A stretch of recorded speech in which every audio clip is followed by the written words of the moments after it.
국제뉴스 이 시간 책임져 주시는 선재규 선임기자 나와 계세요. 안녕하세요. 안녕하세요. 네. 민주당의 후보로 사실상 확정이 된 미국의 해리스 부통령을 향해서 기부금도 상당히 많이 좀 들어오고 있다고요. 선거 추이가 조금 좀 바뀌었다는 말을 어제부터 드렸는데요. 네.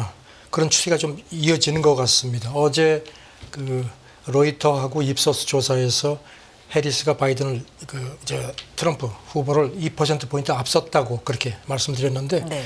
오늘 새벽에도 조금 비슷한 추이로 나온 것 같습니다. 일단 그 CNN 조사를 보면은 트럼프가 3%포인트 앞선 걸로 나왔는데 역시 이것도 오차범위 아닙니다. 네. CNN 조사는 얼마 전까지만 해도 트럼프가 한 6%포인트 앞선 걸로 되어 있는데 그 좁혀졌고요.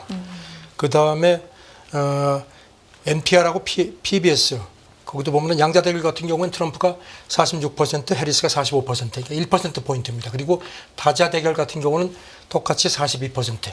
그러니까 확실히 해리스가 많이 치고 올라오는 것은 틀림없는 추이인 것 같습니다. 네.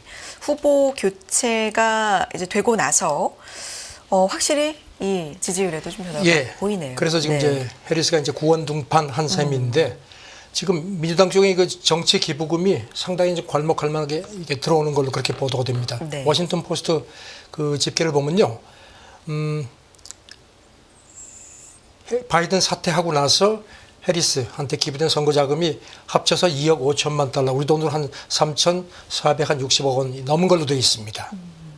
특히 그 바이든 캠프 쪽, 해리스 캠프 쪽에서 강조하는 게 그 사퇴 후에 그 풀뿌리 기부자들이 크게 늘어났다는 겁니다. 한 110만 명 정도가 돈을 새로 냈다. 네. 그래서 한 1억 달러 정도가 왔다고 강조를 했고요. 네. 그리고 또 이제 바이든은 지금 이제 사퇴를 했는데 그 바이든 슈퍼팩이 아직도 있습니다. 정치자금 모금 단체 퓨처 포워드라는 곳인데 여기도 사퇴 발표하고 나서 24시간 새에 한 1억 5천만 달러 정도가 추가 기부된 걸로 그렇게 집계가 됐습니다. 네.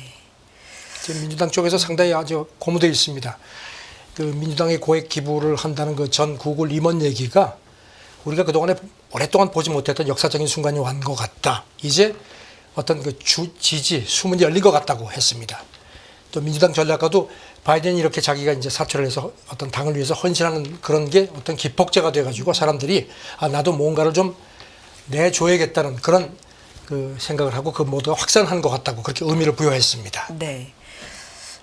자원봉사 등록자도 많다고요. 지금 해리스 캠프가 지난 이제 그러니까 어제 현재 한 48시간 사이에 자원봉사자로 새로 등록한 사람이 한 5만 8천 명에 달했다고 그렇게 밝혔습니다. 네. 그리고 또 이 대선 캠프 말고 민주당 인사들하고 진보단체를 위한 그 온라인 기부 플랫폼이 있는데요. 거기도 지금 각각 바이든 사퇴하고 나서 한 합쳐서 한 우리 돈으로 한 2천억 원 정도가 기부된 걸로 그렇게 집계가 됐습니다. 네. 알겠습니다. 다음 얘기 좀 해보면 트럼프 트레이드라는 얘기가 한동안 굉장히 많이 화제가 됐습니다. 그런데 요게 또 요 움직임도 좀 바뀌어가는 중이다? 뭐 이런 분석이 있네요. 어제도 그런 말씀 드렸죠. 트럼프 트레이드라는 게 이제 트럼프 당선이 굉장히 가능성이 높아서 그렇기 때문에 이제 인플레가 높아지고 하니까 이제 거기 추이에 맞춰서 이렇게 됐는데 지금 오늘도 나온 걸 보면요. 그런 추이가 조금 좀 바뀌는 것 같다는 그런 게 거듭 지적이 됐습니다. 트럼프 트레이드가 되돌려지는 과정인 것 같다 그래서 뭐 여러 가지 사항이 있는데 특히 그 미국 국채 2년물하고 10년물 그 금리 차이 그게 많이 좁혀졌죠. 어제 24.5bp였던 게 더 좁혀져가지고 조금 전에 나온 걸 보니까 마이너스 13.2bp로 더 좁혀졌습니다. 그만큼 이제 그 트럼프 트레이드에 대한 그런 그 시장 기대가 좀 많이 수그러드는 것 같다는 그런 반증인 것 같습니다. 네. 지금 맥커리 쪽에서는 그래서 이런 그동안 한 3주 정도 트럼프 트레이드, 그러니까 트럼프 당선 가능성이 높다고 봤는데 하지만 빠르게 이렇게 대선 추이가 좀 변하는 그런 속에서 이제 트럼프 트레이드의 타당성에 대한 회의감이 더 커진 것 같다고 했습니다. 그래서 이제 트럼프 트레이드가 아니고 이른바 weak hands, 그러니까 약한 손이다. 이제 이런 표현도 썼습니다. 네. 그래서 이제 단기물 금리가 자꾸 이렇게 뛰는 게 연준 금리 인상 경로에 더 투자자들이 집중하게 됐다는 의미라는 겁니다. 이런 가운데 좀 더 이 대선 얘기 좀 해볼까요? 독일 총리, 슐츠 독일 총리가 해리스가 되지 않겠냐 이런 전망을 했습니까? 글쎄요, 이렇게 참 그 독일 총리가 미국 선거에서 특정 후보를 이렇게 가능성을 얘기한 게 조금 이렇게 눈에 띄는데요. 어제 연례 회견을 했는데 거기서 그 이제 기자가 물어보면 대개 이제 그런 데 대해서 그냥 덕담만 하는데 그러게요. 글쎄요. 뭐라 그랬냐면은 네. 그 해리스 부통령이 맡은 역할을 정확히 알고 유능하고 경험 많은 정치인이다. 그러면서 나는 미국 대선에서 해리스가 되지 않겠느냐고 생각한다. 이렇게 얘기를 한 겁니다. 상당히 좀 직접적인데요. 그렇죠. 네. 그러면서 거기다 덧붙이기를 누가 다음번 미국 대통령이 되든지 간에 우리 입장은 분명해야 한다. 지금까지 그랬듯이 대서양 간 협력은 계속돼야 한다. 이렇게 조금 좀 추스리긴 했습니다. 네. 피격 사건 후에 트럼프 전 대통령과 직접 통화했느냐 이런 질문도 있었다고요. 그 질문에 대해서는 네. 과거 다른 만남을 통해서 트럼프 전 대통령을 알고 있고 앞으로도 그럴 거다. 요거는 조금 즉답을 피했습니다. 네. 그리고 이제 사실 독일 기자들이 가장 궁금한 게 내년 9월에 이제 독일 총선이 있거든요. 지금 이 숄츠 그 3인당 지지율이 영 신통치가 않습니다. 그래서 연임 도전하겠느냐 그랬더니 이제 그렇게 물어봤습니다. 기자가 바이든처럼 재선 도전을 포기할 생각이 있느냐 그랬더니 좀 불편한 질문이죠. 아주 친절하고 따뜻한 질문에 감사한다. 약간 좀 가시돋친 그 말문을 열고 나서 다음번 총선에 3인당하고 함께 나가서 승리하기로 결의했다. 이렇게 딱 선을 그었습니다. 네. 근데 뭐 지지율은 좋지가 않습니다. 최근 조사를 보면요.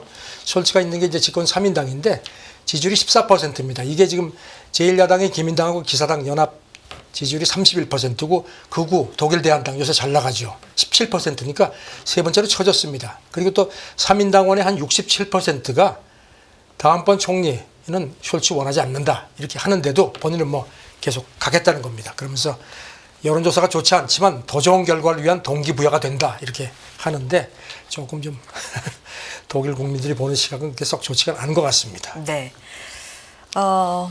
이제 트럼프 전 대통령과 그리고 일론 머스크 관련된 얘기를 좀 이어가 보겠습니다.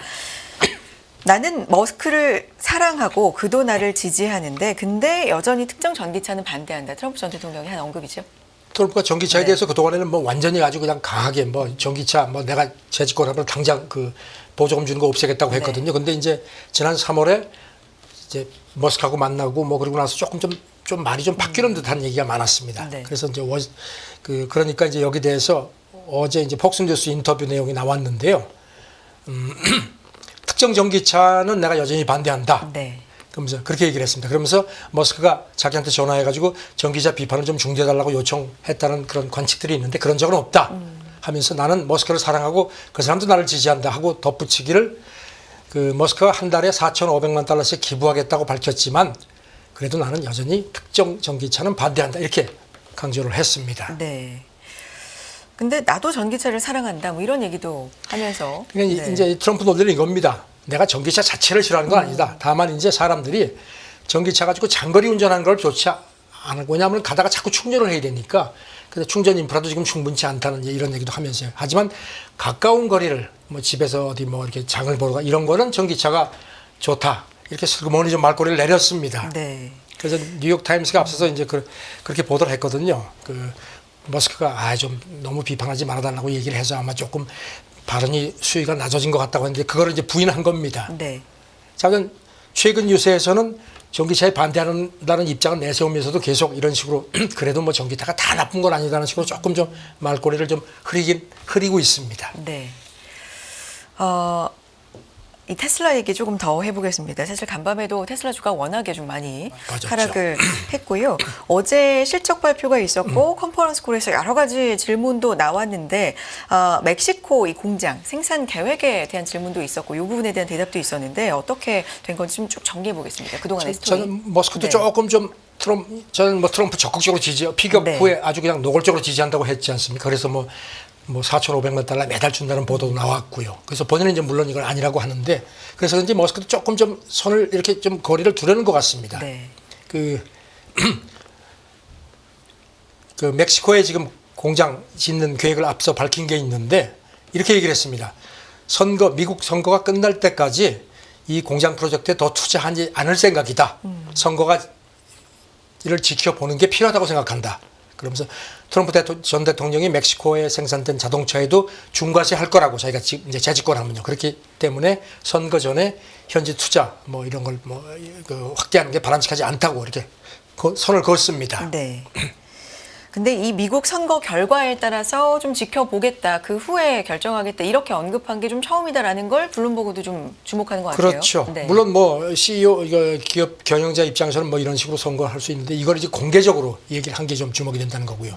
사실 지금 테슬라도 바이든 행정부의 그 인프라 감축법에 따라서 대대적으로 지원을 받았습니다. 네. 그러니까 이제 트럼프는 이거 가면은 인프라 감축법 바로 없애겠다는 거거든요. 그러니까 이제 머스크도 이게 살짝 좀 불편한 것 같습니다. 여기 대해서 이제 물어보니까 그 트럼프가 만약에 재집권해가지고 그 인프라 감축법 혜택을 철회하거나 깎을 경우에 테슬라도 충격이 있지 않겠느냐 이렇게 물어보니까 네.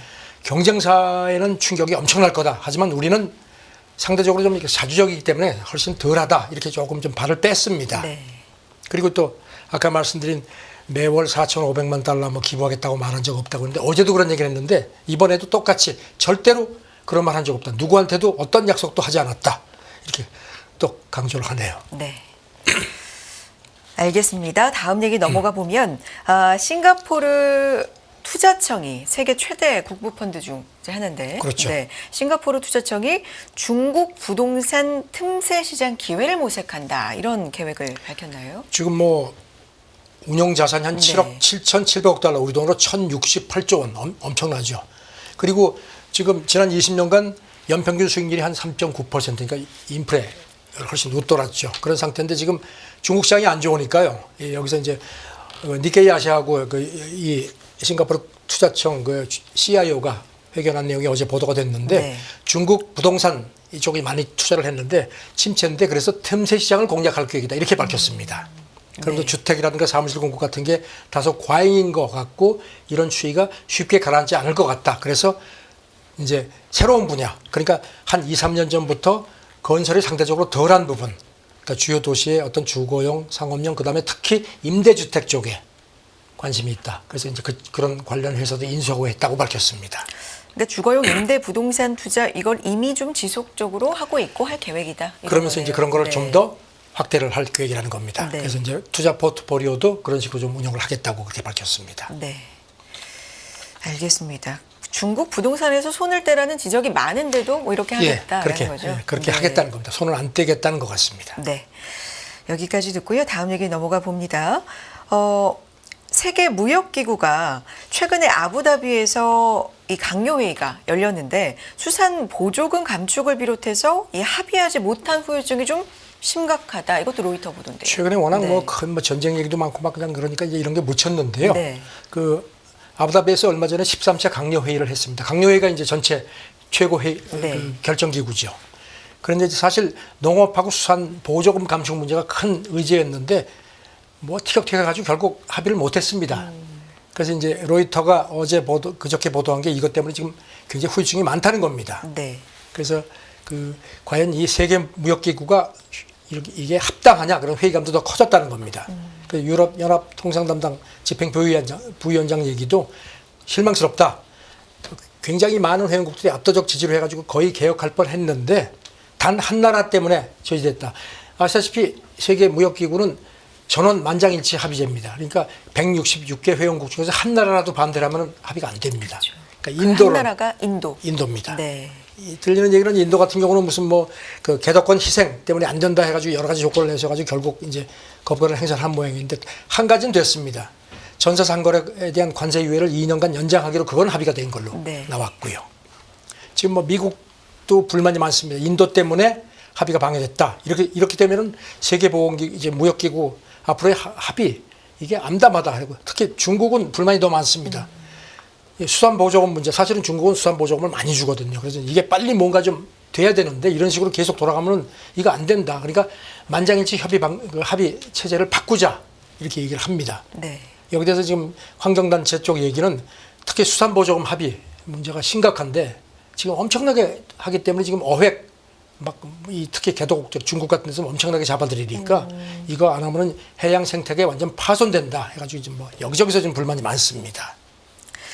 지켜보겠고요. 다음 얘기는요. 인터넷 검열, 이 중국 인터넷 검열망 만리 장화벽을 우회할 새로운 기술과 도구를 개발하는 데 쓰일 자금 지원, 이 움직임을 보고 있다. 미국 얘기죠. 이게 만리장성 따가지고 이제 만리 네. 방화벽이라고 하죠. 그래서 지금 이제 중국의 무슨 뭐 서방 매체, 주요 매체라든가 무슨 뭐 이런 서방 SNS가 거의 다 못 들어가죠. 다만 이제 중국에서도 그 우회해가지고 쓰는 사람이 있긴 있고 중국 당국이 그걸 단속을 하지요. 근데 미국 하원 미중전략경쟁위원회에서 안 되겠다 싶었든지 이걸 좀 뚫고 들어가는 어떤 그런 새로운 기술이라든가 도구 개발에 자금을 지원할 움직임입니다. 그래가지고 지금 뭐 여러 가지 뭐 청취도 하고 이렇게 하는 모양입니다. 네. 그래서 지금 여기 나온 얘기를 보면은 특히 미국 같은 경우는 이 중국이 자기네만 그러는 게 아니고 이 만리 방화벽 기술을 뭐 러시아, 미얀마, 캄보디아, 이란 같은 권위주의 국가들에 수출을 해가지고 이게 이제 어떤 자유민주 세계에 위협이 된다. 그래서 이제 이거를 자금을 지원하는 방안을 이제 구체적으로 뭐 업계 사람들도 부르고 해서 지금 청취를 하고 있는 걸로 나타났습니다. 이 인터넷 베를린 장벽으로도 예. 불리잖아요. 뭐 네. 비밀 감옥이라는 얘기도 있고요. 네. 그래서 여기 대해서 지금 그 미국 NGO 쪽 얘기는 인터넷 자유 확보 노력에 지원되는 미국 자금에 비하면 중국 정보 통제 비용이 엄청나게 많다는 겁니다. 이 미국 자금이 1%도 안 된다. 그러니까 이걸 제대로 좀 해서 자금 지원을 하라는 얘기입니다. 네. 알겠습니다. 만리방화벽 얘기까지 해봤고요. 다음 얘기는 중국 연고진 얘기입니다. 달 토양에서 물 분자를 처음으로 발견했다. 이런 얘기입니다. 이게 이번에 그 뒷면에 가지고 들어온 그게 네. 가지고 온 게 아니고요. 2020년에 쏘았던 탐사선 창어 5호가 싣고 온 거를 이제 분석을 한 결과가 네. 나왔습니다. 중국 쪽에서 나왔는데요. 지금 이거 보니까 최초로 달 토양에서 물 분자를 발견했다는 겁니다. 그럼 달에 물이 존재한다. 그렇죠. 이제 그 개연성이 네. 훨씬 더 높아진 겁니다. 그동안에도 이런 추측이 많았는데 이게 이제 확인이 됐다는 겁니다. 그래서 네. 이게 이제 국제과학저널에서 실리고 했는데 이 이제 뭐 구체적인 내용은 좀 상당히 복잡하고요. 그 달에 햇빛이 비치는 부분에서 해보니까 여기 물이 어떤 그 형태로 존재를 한다는 겁니다. 그래서 이제 그걸 했고 그 이제 그걸 이제 했는데 지금 뭐 사실 미국보다 중국이 달 그 탐사에서 훨씬 지금 앞서고 있습니다. 적극적이고. 네. 네. 그래가지고 이제 이렇게 되면은 이게 이제 여기 가서 이제 기지 세우고 하는데 엄청난 변화를 이제 그야말로 기여가 되는 거죠. 그런데 학자들은 좀 더 많은 증거가 예, 이제 기대되고 그렇게 필요하다. 분명히 네. 이게 큰 진전인데 네. 여기 대해서 이제 이름을 밝히지 말라는 지구화학자 한 사람이 이번 결과에 더 많은 증거가 필요하다는 겁니다. 수분 함량 광물이 달 샘플에서 존재한다면은 네. 그렇다면 분명히 어떤 덩어리 물 함유된 덩어리 조각이 있을 텐데 그거를 발견해야지만 확실하게 우리가 할 수 있다는 겁니다. 지금 중국은 이렇게 해서 2030년까지 유인 탐사선 보내가지고 달 표면에 기지를 건설한다고 하는데 미국이 상당히 지금 걱정을 하면서 지켜보는 상황입니다. 알겠습니다. 여기까지 듣도록 하죠. 손재규 선임기자 함께했습니다. 고맙습니다. 네, 감사합니다.